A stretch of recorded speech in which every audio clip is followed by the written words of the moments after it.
খিদে লাগছে, নাস্তা দাও।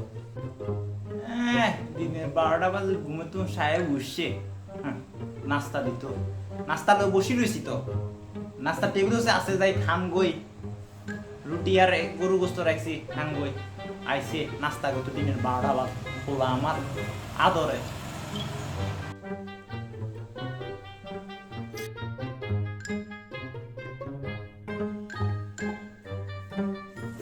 আম্মু ভাত কি দিবা না? খিদে লাগছে তো, ভাত দাও। কি রাঁধছো আজকে?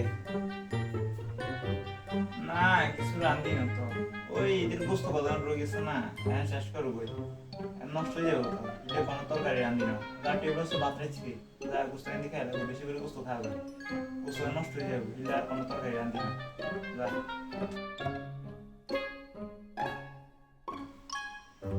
আম্মু বাদ দাও, যদি নতুন তরকারি যদি রাঁধো তাহলে বাদ দাও, যদি না রাঁধো তাহলে থাক।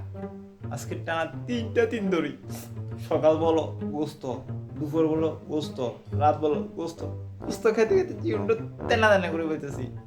এবার অন্তত আল্লাহ দয়া লাগে তরকারি রাঁধো, তাহলে আমি খাবো না ভাত। হ্যাঁ রাঁধছি। কি রাঁধছো? ওই তুই দুপুরে যেটা দেখেছিস।